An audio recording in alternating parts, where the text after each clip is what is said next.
ಯಾವುದು? ಇವಳು ಯಾರು? ಇವಳು ನನ್ನವಳು. ಅಂದರೆ ಮುತ್ತೈದರಲ್ಲದ ಈ ಮನೆಯನ್ನು ಪ್ರಕಾಶಮಾನವಾಗಿ ಬೆಳಗು ಬಂದಿರುವ ದಿವ್ಯ ಜ್ಯೋತಿ, ಅರ್ಥಾತ್ ನನ್ನ ಧರ್ಮ ಪತ್ನಿ.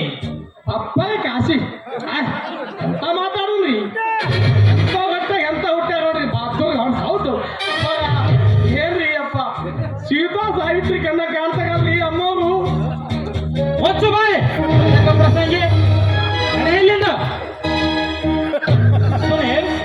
ಇವಳು ನಿನ್ನ ಧರ್ಮಪತ್ನಿ? ಏಕೆ ಅನುಮಾನವೇ? ಇದು ನನ್ನ ಕೈಯಾಡಿವ ಕೊಳೆ ಕಟ್ಟಿದ ಕರಿಮಣಿ ಸರ. ಯಾರ ಅಪ್ಪಣೆ ಪಡೆದ ಈ ಕೆಲಸಕ್ಕೆ ಕೈ ಹಾಕಿದೆ?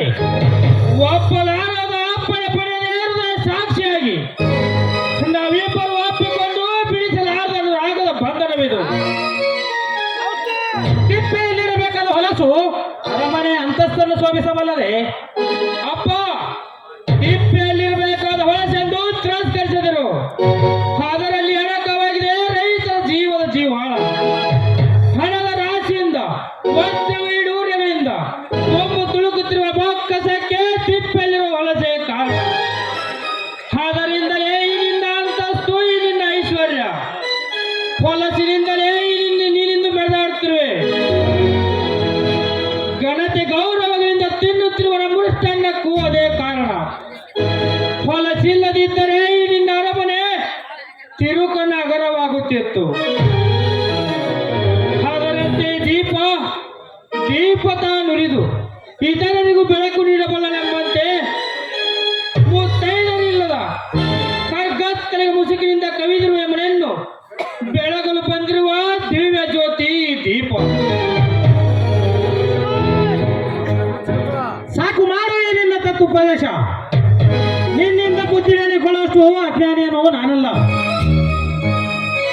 ಅಗರ್ಭ ಶ್ರೀಮಂತ ಕನ್ಯಾ ಪಿತೃಗಳು ಕೇಳಿದಷ್ಟು ವರದಕ್ಷಿಣೆ ಕೊಟ್ಟು ಕನ್ಯಾದಾನ ಮಾಡಲು ಮುಂದಾಗಿರುವಾಗ ಅಂತ ಕನ್ಯಾ ಕೈ ಹಿಡಿದು ಭಾಗ್ಯಲಕ್ಷ್ಮಿಯನ್ನು ಬೇಸದೆ ಬೀದಿಯಲ್ಲಿ ಅದು ತಿನ್ನುವ ಭಿಕಾರಿಯನ್ನು ಮನೆಯಲ್ಲಿ ತಂದಿರಿಸಿಕೊಳ್ಳಲಿಕ್ಕೆ ಅದೇನು ವೇಷಾಗ್ರಹವೇ? ಅಪ್ಪ, ದೇವರು ಕೊಳೆತು ಹೋಗುವಷ್ಟು ಶ್ರೀಮಂತಿಕೆ ಕೊಟ್ಟಿರುವಾಗ ಇನ್ನೂ ಹಣದಾಸೆಗಾಗಿ ಹಂಬಲಿಸುವೆಯ? ದುಡ್ಡಿದ್ದವರೆಲ್ಲ ಕೇಳಷ್ಟು ವರದಕ್ಷಿಣೆ ಕೊಟ್ಟು ಕನ್ಯಾದಾನ ಮಾಡಿದರೆ ಬಡವರ ಬಾಯಿನಲ್ಲಿ ಬರುವ ಸಾವಿರಾರು ಸಂಕಷ್ಟಗಳ ಸೆಲೆಯು ಧಾರಾಕಾರವಾಗಿ ಹರಿದು ಸಮುದ್ರಗಳಂತೆ ಬೋರ್ಗಟ್ಟು ಅಪ್ಪಳಿಸುವಾಗ ಇಂಥ ಹುಡುಗಿಯರು ಕೇಳಿದಷ್ಟು ವರದಕ್ಷಿಣೆ ಕೊಡಲು ಸಾಧ್ಯವೇ?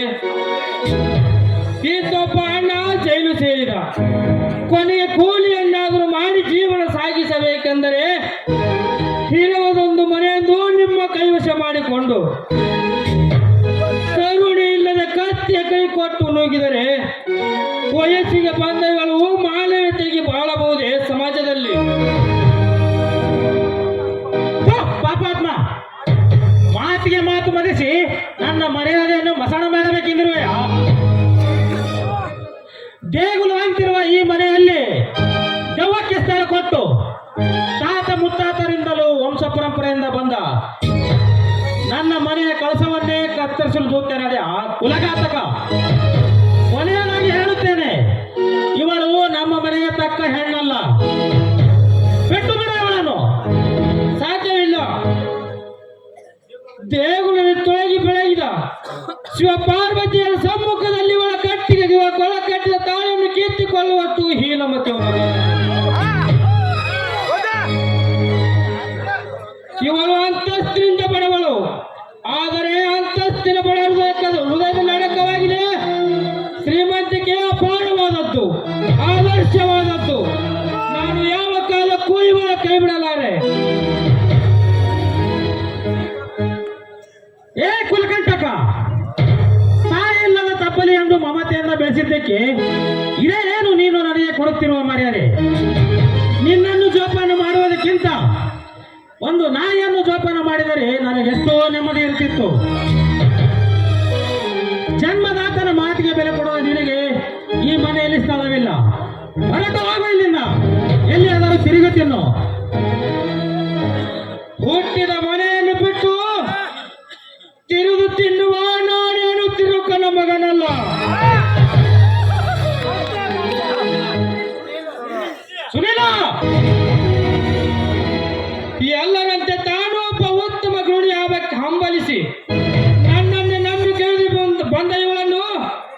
ಮನೆ ತುಂಬಿಸಿಕೊಂಡರೆ ನಿಮ್ಮ ಘನತೆ ಗೌರವಗಳಿಗೆ ಮತ್ತಷ್ಟು ಮೇರೆ ಗೌರವ ಸಿಗುತ್ತದೆ.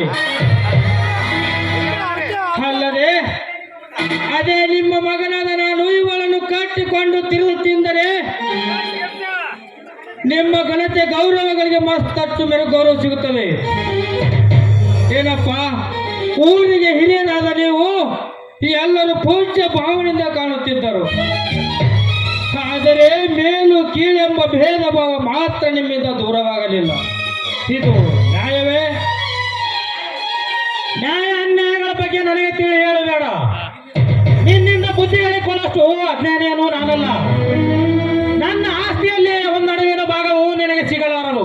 ಹೊರಟು ಹೋಗು ಇಲ್ಲಿಂದ. ಯಾವನಿಗೆ ಬೇಕಾಗಿದೆ ಅಪ್ಪ ನಿನ್ನ ಆಸ್ತಿ? ಬಡವರ ರಕ್ತವನ್ನು ಹೀರಿ ಕಟ್ಟಿರುವ ಇಲ್ಲಿನ ಅರಮನೆ ನನಗೆ ಬೇಕಾಗಿದೆ. ಬಡವರನ್ನು ದಯಿಸಿ ತುಂಬಿಕೊಂಡಿರುವ ಬೊಕ್ಕಸದ ಆಸೆ ನನಗಿಲ್ಲ. ಜೀವನದಲ್ಲಿ ಬರುವ ಸುಖ ದುಃಖಗಳಿಗೆ ಸಮಭಾಗಿಯಾಗಿ ಮನಸ್ಸಂತೋಷ ಪಡಿಸಬಲ್ಲ ಮಾಡದೇ ಇದ್ದಾಳೆ. ವಿಶಾಲವಾದ ಪ್ರಪಂಚವಿದೆ. ಎಲ್ಲಿಯಾದರೂ ಹೋಗಿ ಬದುಕುತ್ತಿದ್ದರೆ ಎಂಬ ಧೈರ್ಯ ನನಗಿದೆ. ಶಾಶ್ವತವಲ್ಲದ ಈ ನಿನ್ನ ಐಶ್ವರ್ಯಕ್ಕೆ ನಾನೇ ಅಧಿಪತಿ ಎಂಬುದನ್ನು ನನ್ನ ಕನಸಿನಲ್ಲಿಯೂ ಕಂಡಿಲ್ಲ. ಹಾಗಾದರೆ ಮತ್ತೆ ನಿಂತಿ ನನ್ನಲ್ಲಿ ನಿನ್ನ ಮುಖ ನೋಡುವುದಕ್ಕೂ ನಾಚಿಕೆ ಆಗುತ್ತದೆ. ಹೊರಟು ಹೋಗು ಇಲ್ಲಿಂದ. ಹೋಗುತ್ತೇನಪ್ಪ, ಹೋಗುತ್ತೇನೆ. ಕೊನೆಗೆ ಮನೆ ಬಿಟ್ಟು ಹೋಗುವಲಾದರೂ ನಮ್ಮಿಬ್ಬರನ್ನು ಮನಪೂರ್ವಕವಾಗಿ ಆಶೀರ್ವಾದ ಮಾಡಿ ಕಳಿಸಿಕೊಡಿ. ಸಾಧ್ಯವಿಲ್ಲ.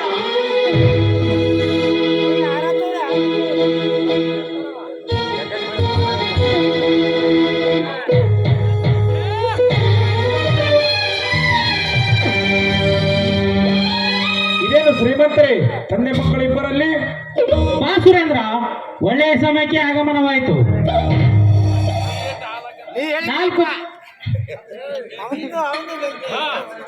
ನಾಲ್ಕು ಜನರಿಂದ ತಿರಸ್ಕಲ್ಪಟ್ಟ ಆ ಕಳ್ಳನ ಕೈಯ ಕೊರಳಿಗೆ ತಾಳಿ ಕಟ್ಟಿಕೊಂಡು ಬಂದಿದ್ದಾನೆ ಈ ಮೂರ್ಖ. ಹೋಗಲಿ ಬಿಡಿ ಸೌಕರ್ಯ, ಸುನಿಲ ಮಾಡಿದ್ದು ಸರಿಯೇ ಇದೆ. ಸುರೇಂದ್ರ, ಈಗಿನ ಕಾಲಕ್ಕನುಗುಣವಾಗಿ ಒಬ್ಬರನ್ನೊಬ್ಬರು ಮೆಚ್ಚುವೆ ಮದುವೆಯಾಗುವುದೇ ಒಳ್ಳೆಯದು. ಆದ ಕಾರಣ ಅನ್ಯೋನ್ಯವಾಗಿ ಸಂತೋಷದಿಂದ ಬಾಳಿ ಬದುಕಲೆಂದು ಅವರಿಗೆ ಆಶೀರ್ವಾದ ಮಾಡಿರಿ. ಸಹಿಸಲಾರದಂತ ತಪ್ಪು ಮಾಡಿದ ಇವರಿಗೆ ನನ್ನ ಆಶೀರ್ವಾದವೇ. ಚಿಕ್ಕವರ ತಪ್ಪು ಮಾಡಿದಾಗ ದೊಡ್ಡವರಾದ ನಿಮ್ಮಂತವರು ಕ್ಷಮಿಸಬೇಕಲ್ವೇ? ಇವರೇನು ಚಿಕ್ಕವರೇ? ಅವನೆಷ್ಟೇ